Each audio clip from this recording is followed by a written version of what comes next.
अगर आप एक ऐसे ट्रेडर हो जिसे ट्रेडिंग में 2 साल से कम का एक्सपीरियंस है और अभी तक आप कंसिस्टेंट बेसिस पे प्रॉफिटेबल नहीं बने हो, कि इस वीडियो में मैं एग्जैक्टली ब्रेक डाउन करने वाला हूँ एक बिगिनर ट्रेडर क्यों अपने इनिशियल फेज में लॉस में रहता है। मैंने अपनी ट्रेडिंग के 2 साल कैसे बर्बाद किए हैं और लिटरली ये हर एक ट्रेडर की स्टोरी है। मैं नहीं चाहता कि जो गलतियां मैंने अपने इनिशियल फेज में करी है ट्रेडिंग में वो चीज़ आप भी करो और आपका ज़्यादा से ज़्यादा ट्रेडिंग का टाइम बच सके। तो बेसिकली मैं अपने शुरुआत के 2 साल प्रॉफिटेबल नहीं था। इसका सबसे मेजर रीज़न था क्योंकि मैं अपनी ट्रेडिंग के साथ इंटेंशनल नहीं था। What I mean by that, मैं स्टार्टिंग वाले फेज़ पे बस रोज़ उठता था, अपने कंप्यूटर स्क्रीन के आगे बैठ जाता था, चार्ट खोल के निफ्टी बैंक निफ्टी, और मुझे एब्सोल्युटली नहीं पता होता था कि मुझे स्क्रीन्स पे क्या ढूंढना है, मैं एक्चुअली स्क्रीन्स पे क्या देख रहा हूँ। मैं हर रोज़ यूट्यूब से कोई नया कॉन्सेप्ट सीखता था और उसे मार्केट में आके अप्लाई करता था। और कभी मेरे प्रॉफिट होते थे, कभी मेरे लॉस होते थे, लॉसेस बड़े बड़े हो जाते थे, प्रॉफिट्स कम होते थे। और ओवरऑल अगर मैं हमेशा रहता था तो नेट नेट मेरा लॉस ही रहता था, कभी प्रॉफिटेबल नहीं बन पाया 2 साल तक। इसका मेजर रीज़न है क्योंकि हर दिन, हर वीक, हर महीने, हर क्वार्टर मेरी ट्रेडिंग स्ट्रैटेजीज बदलती रहती थी। एक सेटअप में एक दिन ट्राई करता था, 2 दिन ट्राई करता था, वो चलता था, फिर मंडे मार्केट ओपन होता था, ट्रेडिंग स्ट्रैटेजी अगेन वर्क नहीं करती थी और मैं स्ट्रैटेजी को चेंज कर देता था। क्योंकि कोई भी ट्रेडिंग स्ट्रैटेजी आप उठा के ले लो, दुनिया के चाहे बेस्ट ट्रेडर की स्ट्रैटेजी आप उठा के ले लो, no trading strategy is immune to losses. अगर आपने एक ट्रेडिंग स्ट्रैटेजी पे स्टिक रहना है, लंबे टाइम तक एक स्ट्रैटेजी को फॉलो करोगे, तो आपके लॉसेस भी होंगे, आपकी लूजिंग स्ट्रीक भी आएगी। पर मैटर ये करता है कि आप इन चीज़ों से डील कैसे करते हो। इसका सॉल्यूशन ये कभी नहीं होता कि आप ट्रेडिंग स्ट्रैटेजी ही चेंज कर दो। So I wasn't intentional with my trading strategy. Risk management मेरे पास एब्सोल्युटली नहीं थी। हर दिन मेरी रिस्क मैनेजमेंट चेंज होती थी, कभी मैं रिस्क ज़्यादा करता था, कभी रिस्क कम करता था।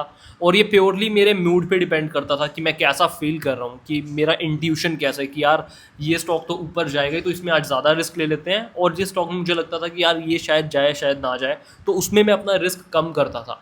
और स्टॉक मार्केट में जो चीज़ आपको लगती है, what you think can happen, इस चीज़ की वैल्यू होती है ज़ीरो। तो मेरा रिस्क फिक्स नहीं था, मेरी ट्रेडिंग स्ट्रैटेजीज फिक्स नहीं थी। अगर मेरे इनपुट ही कंसिस्टेंट नहीं होंगे तो मेरे ट्रेडिंग का आउटपुट कभी मुझे कंसिस्टेंट नहीं मिलेगा। This was the major thing. एक बिगिनर ट्रेडर जब ट्रेडिंग शुरू करते हैं उसके दिमाग में बहुत सारे थॉट्स आते हैं कि मुझे महीने में अपनी कैपिटल को डबल करना है। अब मैंने एक स्ट्रैटेजी सीख ली यूट्यूब से, means I get that trading strategy. और वो सोचते हैं कि ये सिर्फ आप ही कर रहे हो और बाकी लोग ऐसा नहीं कर रहे हैं। ऐसा नहीं होता है।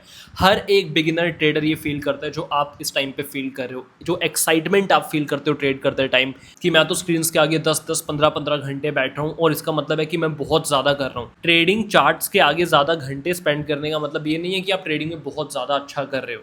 It is all about putting your quality hours over quantity hours. मैं पहले ऐसे ही करता था। मैं कंप्यूटर स्क्रीन के आगे चार्ट्स को एनालाइज करता था। मैं 10-10, 15-15 घंटे भी कंप्यूटर स्क्रीन के आगे बैठा हूँ। और इनफैक्ट ये सब कुछ करने के बावजूद भी मुझे कभी प्रॉफिटेबिलिटी नहीं मिली। एक तो इंडियन मार्केट शुरू होता है 9:15 से लेकर 3:30 तक, 6 घंटे तो मैं कंप्यूटर स्क्रीन के आगे बैठे रहता था, ट्रैक करते रहता था सब कुछ। और ये मेरे 6 घंटे हो गए। लंच करके मैं फिर कंप्यूटर स्क्रीन खोल के बैठ जाता था, रात को 12 बजे तक बैठे रहता था और मुझे पता ही नहीं चलता था कि दिन से रात कब होगी, क्योंकि मैं इतना ज़्यादा इंगेज होता था चार्ट ट्रेडिंग में। इसके बाद मैं मार्केट शुरू होने से पहले ही कंप्यूटर स्क्रीन के आगे बैठ जाता था, जिससे मुझे लगता था कि शायद अगर मैं ज़्यादा एनालिसिस करूँगा तो मेरे ज़्यादा बड़े प्रॉफिट्स होंगे। बट मैं गलत था। एक टर्म होती है एनालिसिस पैरालिसिस। आप जितनी ज़्यादा डीप एनालिसिस करते जाओगे उतने ही ज़्यादा आप ट्रेडिंग में पीछे चले जाओगे। अगर आपके पास एक जेन्युइनली में वर्किंग सेटअप है जो आपको कंसिस्टेंटली मार्केट में प्रॉफिट कमा के दे रहा है, don't over complicated. Just because कोई यूट्यूब पे, कोई इंस्टाग्राम पे आप ट्रेडर को देख रहे हो कि वो किसी पर्टिकुलर तरीके से ट्रेड कर रहा है और आपको वो ज़्यादा लुक्रेटिव लग रहा है, डोंट डू दैट। आपको अपनी ट्रेडिंग स्ट्रैटेजी को चेंज करने की बिल्कुल भी ज़रूरत नहीं है। हाँ, अगर आपके पास एक वर्किंग सेटअप नहीं है तो आप ये देख सकते हो कि वो किस तरीके से ट्रेड करते हैं, उनके पीछे का लॉजिक क्या है, वो ज़्यादा मैटर करता है, बजाय कि आप ब्लाइंडली किसी के ट्रेडिंग करने का स्टाइल कॉपी कर। अब मुझे ट्रेड करते हुए ऑलमोस्ट 5 साल हो चुके हैं। पहले के ट्रेड करने के तरीके में और अब के ट्रेड करने के तरीके में कुछ फ़र्क है। सबसे बड़ा फ़र्क ये है कि लास्ट 1 साल से मैंने अपनी ट्रेडिंग स्ट्रैटेजी चेंज नहीं की है। एक ट्रेडिंग स्ट्रैटेजी पे मैं फिक्स रहता हूँ, एक ही ट्रेड दिन का ले रहा हूँ, और इसके साथ मेरा रिस्क फिक्स है कि मुझे अच्छा लगे बुरा लगे, मेरा इंट्यूशन ज़्यादा हो कम हो। फर्स्टली मैं ट्रेड्स सिर्फ A+ सेटअप के लेता हूँ जिसमें मेरी हाई इंट्यूशन होती है कि ये ट्रेड चलेगा, अदरवाइज़ मैं ट्रेड ही नहीं लेता। तो मैं अपने रिस्क को हमेशा फिक्स रखता हूँ। इसके साथ मेरे एंट्री, टारगेट और स्टॉप लॉस के बीच में मुझे अपने ट्रेड को होल्ड कैसे करना है, कहाँ पे ट्रेल करना है, कहाँ पे पार्शियल बुकिंग करनी है, कब तक अपने ट्रेड को होल्ड करना है, ये सारी चीज़ के रूल्स मुझे पता है। और अब मैं कंप्यूटर स्क्रीन के आगे 6-6 घंटे नहीं बैठता हूँ, मैं 2 घंटे कंप्यूटर स्क्रीन के आगे बैठता हूँ। पर मुझे पता होता है कि उन एग्जैक्टली 2 घंटे में मैं क्या ढूंढ रहा हूँ, what I am exactly looking for.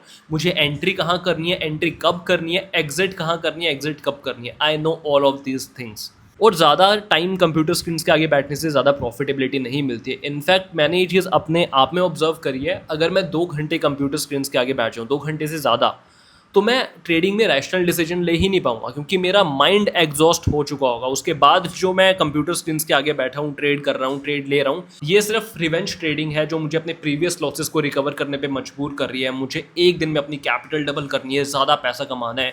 मेरा ईगो, ग्रीड, फियर, फोमो, ये सारी चीज़ें ट्रेड करवा रही है, ना कि मेरा rational mind.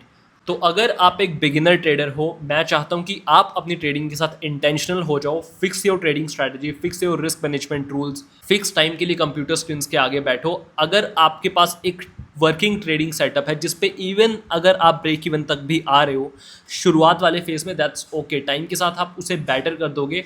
Don't change your trading strategy too often and you are good to go. किसी भी ट्रेड में इतना ज़्यादा रिस्क मत ले लेना कि वो आपको पूरे गेम से ही बाहर कर दे। ट्रेडिंग में एक बिगिनर का सबसे बड़ा गोल होता है सर्वाइवल। आप कितने टाइम तक सर्वाइव कर सकते हो, और सर्वाइव करने के लिए आपकी ऑक्सीजन होती है आपका रिस्क मैनेजमेंट। कुछ भी चेंज कर लेना। इनफैक्ट अगर आप एक बार के लिए ट्रेडिंग स्ट्रैटेजीज भी चेंज कर रहे हो, कोई बात नहीं। हर एक बिगिनर आई फील करता है allow yourself to make mistakes. कोशिश करो ना करो, पर कितना भी आप कोशिश कर लो, कुछ गलतियां हैं जो एक बिगिनर ट्रेडर करता है, and allow yourself to do that mistakes, it's okay. But risk management एक ऐसी चीज़ है, अगर आप फिक्स कर लो कि एक दिन में मैं 2% से ज़्यादा रिस्क नहीं लूँगा, वर्स्ट केस में भी तो आप 2% से ज़्यादा रिस्क नहीं लोगे, तो आई फील ये चीज़ आपको ट्रेडिंग में सस्टेन करवा देगी। तो इस पूरी वीडियो की समरी में एक बिगिनर ट्रेडर को देना चाहूँगा, be very very very intentional with your trading. 1 घंटा 2 घंटा कंप्यूटर स्क्रीन के आगे बैठो, that's more than enough. Know what you are looking for, अपनी fixed entry criteria, exit criterias रखो, have a good trading strategy, have a good trade plan, have a good risk management, and you are good to go.